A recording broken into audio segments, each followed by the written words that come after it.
Hello বন্ধুরা, আশা করি সকালে ভালো আছেন। আজকে একেবারে নতুন ধরনের নতুন স্বাদের একটা রেসিপি নিয়ে এসে হাজির হয়েছি।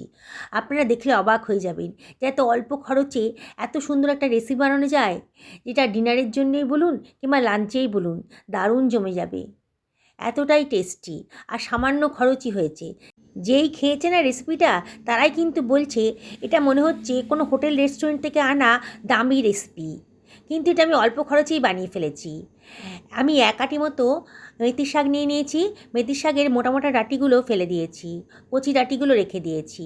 এবার মেথির শাকটাকে আমি ভালো করে ধুয়ে নিচ্ছি। জল চেঞ্জ করে 2 থেকে 3 বার ভালো করে ধুয়ে নিলাম।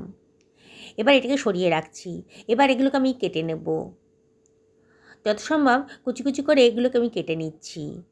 মেথির শাকে কিন্তু নানান উপকারিতা আছে বন্ধুরা।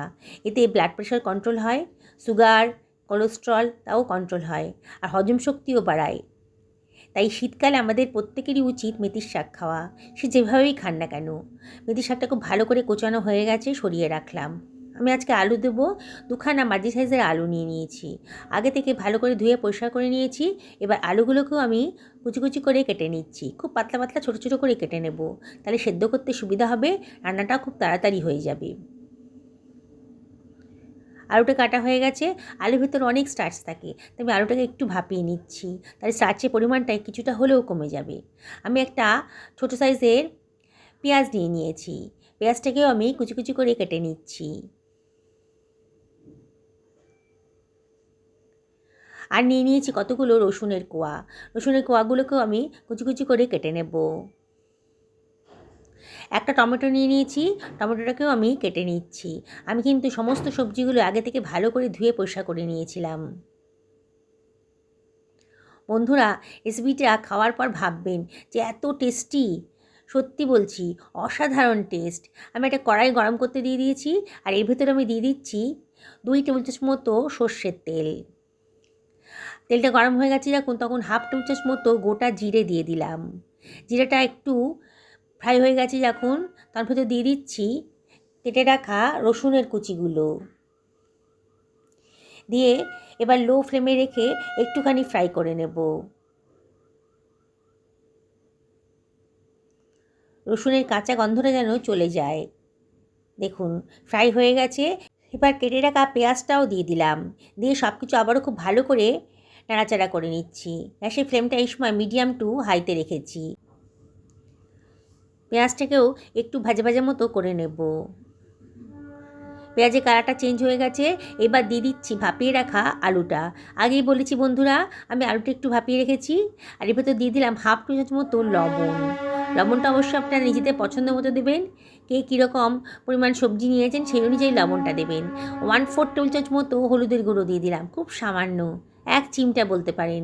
দিয়ে আবারও সব কিছু খুব ভালো করে মিশিয়ে নিচ্ছি।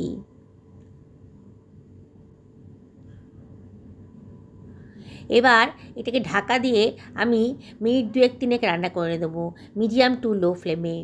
3 মিনিট বাদে আবারও ঢাকাটা তুলে একটু নাড়াচাড়া করে দিচ্ছি। ঢাকা দিয়ে রান্না করলে রান্নাটা তাড়াতাড়ি হবে, সেই জন্য ঢাকাটা দিয়ে দিলাম। এবার দিয়ে দিচ্ছি কেটে রাখা টমেটোটা, আর দিয়ে দিচ্ছি কতগুলো কাঁচা লঙ্কা কুচি। দিয়ে আবারও সব কিছু ভালো করে মিশিয়ে নিলাম। এবার আমি দিয়ে দিচ্ছি কেটে রাখা মেথি পাতাগুলো। দিয়ে সব কিছু ভালো করে মিশিয়ে নেব। সমস্ত পাতার টুকরোগুলোই আমি দিয়ে দিলাম, কিছুই নষ্ট করব না। এবার আমি সব কিছু ভালো করে মিশিয়ে নিচ্ছি। বন্ধুরা, রেসিপিটা যদি ভালো লাগে তাহলে লাইক করবেন, শেয়ার করবেন, আর অবশ্যই কমেন্ট করে জানাবেন যে আপনাদের কীরকম লাগলো। যেসব বন্ধুরা আমার রেসিপিটা দেখছেন অথচ আমাকে এখনও সাবস্ক্রাইব করেননি, তাদের কাছে আমার একান্ত রিকোয়েস্ট, আমার চ্যানেলটা সাবস্ক্রাইব করে দেবেন। আর পাশে থাকা বেল আইকনটা অবশ্যই ক্লিক করে দেবেন, তাহলে আমার রান্নার নোটিফিকেশানটা আপনারা চটজলদি পেয়ে যাবেন। মাঝে মাঝে একটু নাড়াচাড়া করে দিচ্ছি। গ্যাসের ফ্লেমটা মিডিয়াম টু লোতে রেখেছি। এইভাবে নাড়াচাড়া করে দেবেন। তারপর দিয়ে দিচ্ছি 1 বাটি পরিমাণ কড়াইশুঁটি। কড়াইশুঁটিটা ফ্রিজে ছিল, ফ্রিজ থেকে বার করেই দিয়ে দিলাম। দিয়ে সব কিছু আবারও ভালো করে মিশিয়ে নিচ্ছি। বন্ধুরা, রেসিপিটা কিন্তু অসম্ভব টেস্টি। বললাম তো, একবার যদি বানিয়ে খান না, বারে বারে কিন্তু বানিয়ে খেতে ইচ্ছে করবে। মেথির শাকের তো আপনারা নানান রেসিপি খেয়েছেন, আজকে আমার মতন করে এইভাবে বানিয়ে খান। দেখবেন এই স্বাদ কিন্তু ভুলতে পারবেন না। যাকে খাওয়াবেন না সেই বলবে কোন হোটেল থেকে আনিয়েছো। এবার আমি এর ভেতর দিয়ে দিচ্ছি 1 বাটি পরিমাণ দুধ। এই দুধটা দেওয়ার ফলে যে অসম্ভব টেস্টি হবে রেসিপিটা আপনারা কল্পনাও করতে পারবেন না। তাই তো বলছি বন্ধুরা, একবার বানিয়ে খান। আবারও সব কিছু খুব ভালো করে মিশিয়ে নিলাম। একটু রান্না হতে দেব। এবার ঢাকা দিয়ে মিনিট 2-3 রান্না করে নেব। মিনিট 3 বাদে দেখুন আমার রান্নাটা কিন্তু অনেকটাই হয়ে গেছে। আবারও সব কিছু ভালো করে মিশিয়ে দিচ্ছি। এবারে আমি দিয়ে দিচ্ছি একটা বিশেষ উপকরণ। 2 চামচ মতো নারকেল কোড়া দিয়ে দিলাম। দিয়ে সব কিছু আবারও ভালো করে মিশিয়ে নেব। অসম্ভব টেস্টি হবে। বললাম না, যাকে খাওয়াবেন সেই কিন্তু বলবে যে কোন হোটেল থেকে আনিয়েছেন, এতটা টেস্টি। মেথি পাতা দিয়ে এই রেসিপিটা অনেকের কাছেই হয়তো অজানা, তাই আপনাদেরকে রিকোয়েস্ট করবো একদিন অবশ্যই বাড়িতে বানিয়ে ফেলুন। আমি 1/2 চামচ মতো চিনি দিলাম। চিনিটা অপশনাল, তবে দিলে পরে কিন্তু খেতে খুব স্বাদ আসবে। 1 টেবিল চামচ মতো গোলমরিচের গুঁড়োও দিয়ে দিলাম। আর দিয়ে দিচ্ছি 1/2 টেবিল চামচ মতো গাওয়া ঘি। খুব টেস্টি হবে আর গন্ধটাও সুন্দর বেরোবে। এবার আমি দিয়ে দিচ্ছি 1/2 টেবিল চামচ মতো কসুরি মেথি, হাতে ডলে দিয়ে দিলাম। যা সুন্দর গন্ধ হবে না, আপনারা কল্পনাও করতে পারবেন না, এতটাই টেস্টি হবে। এবার সব কিছু ভালো করে মিশিয়ে নিচ্ছি। গ্যাসের ফ্লেমটা মিডিয়ামে রাখবেন। লুচি, রুটি, পরোটার সাথে দারুণ জমে যাবে। রাতে ডিনারেও কিন্তু এটা বানিয়ে খেতে পারেন, এতটাই টেস্টি। ঢাকা দিয়ে আরও 2-3 মিনিট রান্না করে নেব। আর 3 মিনিট বাদে ঢাকা তুলে দিয়েছি। দেখুন কালারটা কত সুন্দর দেখতে লাগছে। মাঝে মাঝে একটু নাড়াচাড়া করে দিতে হবে। গ্যাসের ফ্লেমটা মিডিয়ামেই রেখেছি। দেখুন বন্ধুরা, এবার গ্যাসের ফ্লেমটা অফ করে দিয়েছি। আমার টেস্টি রেসিপিটা কিন্তু তৈরি হয়ে গেল। এবার আমি একটা সার্ভিং প্লেটে এটাকে সার্ভ করে দিচ্ছি। মেথির উপকারিতা আপনারা তো জানেনই, তাই আমাদের উচিত মেথি বানিয়ে পরিবারের সকলকে খাওয়ানো।